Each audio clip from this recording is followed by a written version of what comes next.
You had to figure that once Greta Gerwig, the writer-director behind sharp-witted, class and gender explorations like Frances Ha, Ladybird and Little Women, was enlisted to direct Barbie and co-write it with partner Noah Baumbach. No Philistine himself as the filmmaker behind the Squid and the Whale marriage story, the social commentary would cut far deeper than the inevitable Barbie dolls are bad for body image critiques. Warner Bros. And Mattel's pink-plastered, star-studded, excessively buzzy $145 blockbuster, though, has been marketed heavily as a broad fish out of water comedy. In this case, Barbie Margot Robbie and Ryan Gosling leave Barbie Land for the real world, a la Will Ferrell's 2003 holiday favorite.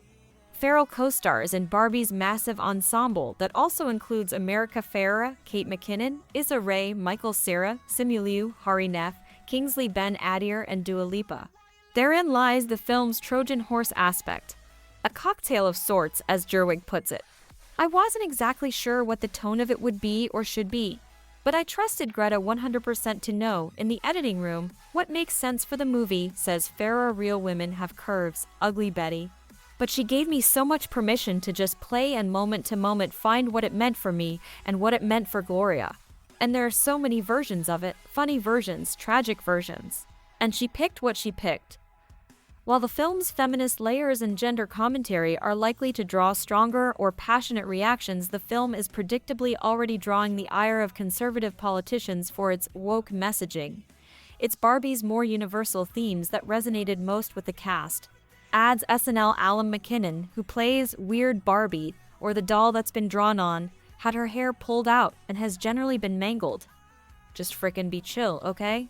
Be yourself, be yourself, be yourself. Dash the rules. That's the message. And is there a more poignant message in the world than this? Light it up. As for the Kens, who essentially rise up against the Barbies after Gosling's dim-witted blonde learns about real-life patriarchy, I think they could easily have become just these walking critiques of masculinity in a really heavy-handed and preaky way, which, by the way, I think they are in some way, says Liu Shanghai. But there's something about the Kens where they just don't know what they're doing. And not that that absolves them of responsibility for their actions, but I think it's ultimately a very hopeful place to say, look, the Kens are like children. They're just learning these behaviors because it's what they've been taught. They're not inherently evil. They're not out to get anyone. And it means that anything that can be learned can be unlearned or can be evolved. While the film's feminist layers and gender commentary are likely to draw stronger or passionate reactions, the film is predictably already drawing the ire of conservative politicians for its woke messaging. It's Barbie's more universal themes that resonated most with the cast. You're good. You are enough. You're already doing it right, says Robbie. Literally, Barbie's mantra is, you can be anything. And Barbie is everything.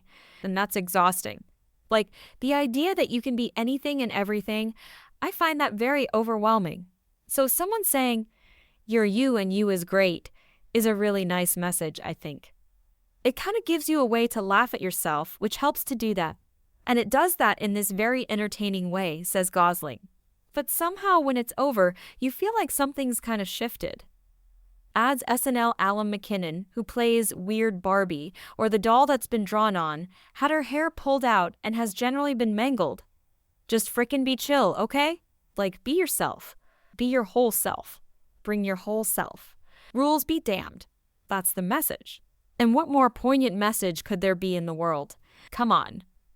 In a quiet corner at a family gathering, my youngest sister-in-law found me holding Barbie by her overlong legs while quietly and contemplatively punching her perfect plastic face. Bam, bam, bam. Since I am generally not given to violence, my sister-in-law made discreet inquiries about my alcohol intake, minimal, and general state of mental health, as well as may be expected. I just hate Barbie, I explained. As a child, I was a member of that now endangered species, tomboys. As a young woman, I hated Barbie for her anatomically impossible body and her vacuousness. It was before Mattel discovered girl bosses sell well.